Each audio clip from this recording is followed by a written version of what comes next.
Hai adik-adik, kembali lagi dengan Kak Rina di online class on Owan. Kali ini kita akan belajar kelas 5 tema 7 di subtema 2 peristiwa kebangsaan seputar proklamasi kemerdekaan. Di pembelajaran 6 kita akan belajar bahasa Indonesia dan PPKN di halaman 139 sampai dengan 148. Sebelum mulai, Karina mau menanyakan kabar adik-adik dulu deh. Adik-adik gimana kabarnya hari ini? Semoga semuanya dalam keadaan sehat ya. Nah, kita mulai di pembelajaran 6. Ini ada bapak-bapak ya. Kak Rina nggak tahu nih bapaknya siapa. Setelah melalui berbagai peristiwa perlawanan, baik fisik maupun diplomasi, tibalah waktunya pengakuan kedaulatan Indonesia. Apa saja peristiwa yang mengiringinya? Yuk kita cari tahu bersama. Ini ada bacaan, judulnya Peristiwa Pengakuan Kedaulatan Indonesia oleh Belanda. Dibaca dahulu ya. Nah, sekarang kita akan menjawab beberapa pertanyaan ini. Nah, ini bentuknya seperti ini ya, adik-adik ya. Ini menggunakan prinsip apa, di mana, kapan, siapa, mengapa, dan bagaimana.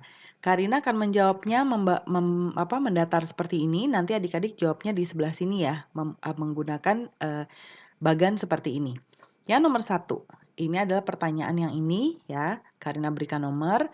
Kapan peristiwa KMB terjadi? Yaitu 23 Agustus sampai 2 November 1949. Lalu yang kedua, di manakah peristiwa KMB diadakan? Yaitu di Den Haag, Belanda. Yang ketiga, siapakah tokoh-tokoh yang terlibat dalam KMB? Yaitu delegasi Belanda dipimpin oleh Van Marseven, lalu delegasi BFO atau Badan Musyawarah Negara-Negara Federal dipimpin oleh Sultan Hamid. Lalu apa hasil KMB? Ya, ini yang keempat. Belanda akan menyerahkan sepenuhnya kedaulatan kepada Republik Indonesia Serikat pada akhir Desember 1949. Lalu penyelesaian masalah Irian Barat ditunda setahun kemudian setelah penyerahan kedaulatan pada Republik Indonesia Serikat. Republik Indonesia Serikat dan Belanda membentuk uni yang dipimpin oleh Ratu Belanda berdasarkan kerjasama sukarela dan sederajat.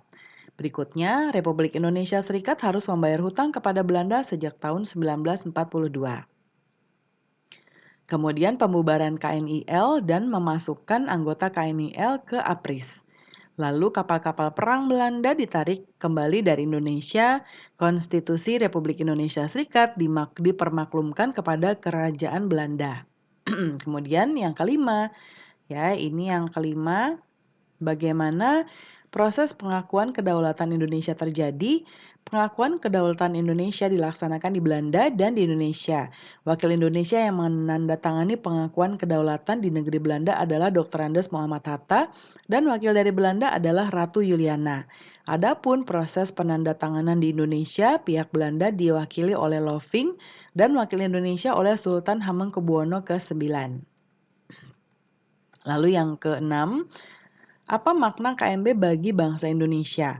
Nah, berakhirnya penjajahan dan kekuasaan Belanda atas Indonesia dan peristiwa tersebut juga menandai berdirinya negara Republik Indonesia Serikat atau RIS. Nah, adik-adik berikutnya ini ada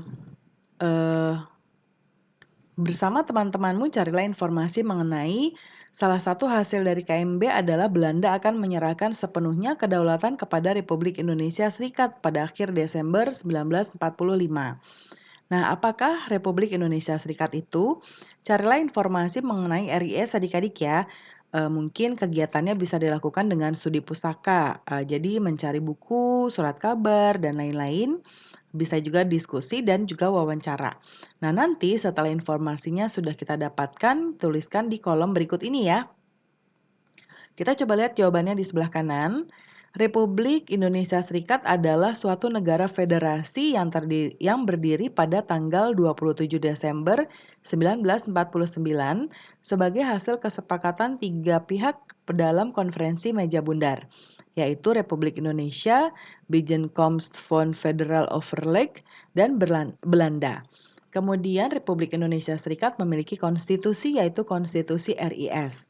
Piagam Konstitusi RIS ditandatangani oleh para pemimpin negara atau daerah dari 16 negara atau daerah bagian RIS, yaitu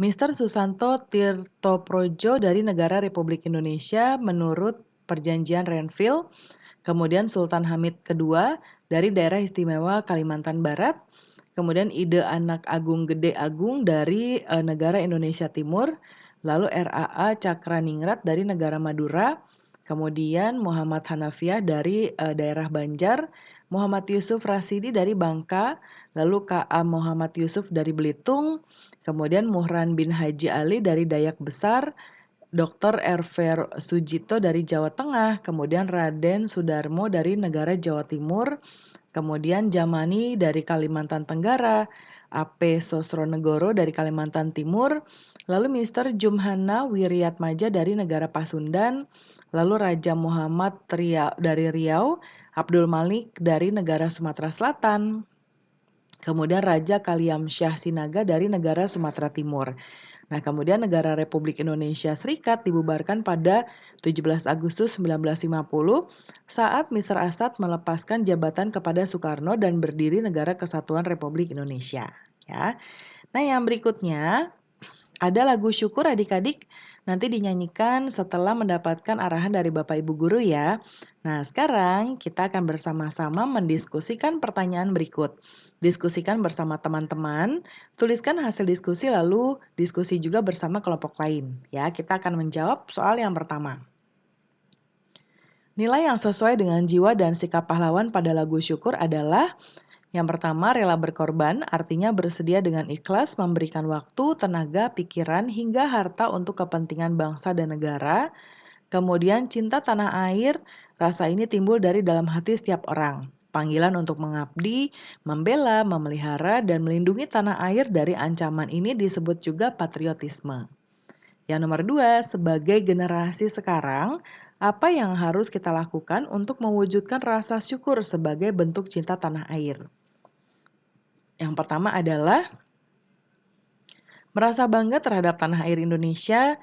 Rasa bangga itu tentu saja tidak akan muncul tanpa adanya rasa memiliki ya. Kemudian menjaga persatuan dan kesatuan bangsa Indonesia, tidak akan melakukan perbuatan dan tindakan yang merugikan negara, merugikan tanah air. Ini merugikan ya. Kemudian setia dan taat pada peraturan perundang-undangan yang berlaku, belajar dengan giat dan sungguh-sungguh untuk mencapai cita-cita. Nah, berikutnya ada beberapa bacaan lagi ya adik-adik ya. Boleh dibaca kembali.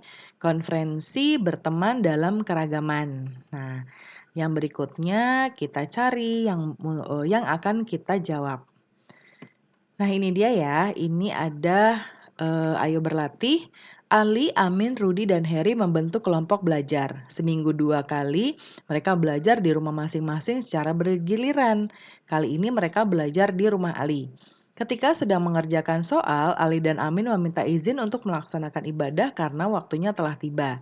Walaupun Rudi dan Heri berbeda agama, mereka mempersilahkan Ali dan Amin melaksanakan ibadah. Rudi dan Heri menunggu dengan tenang sampai Ali dan Amin selesai melaksanakan ibadah.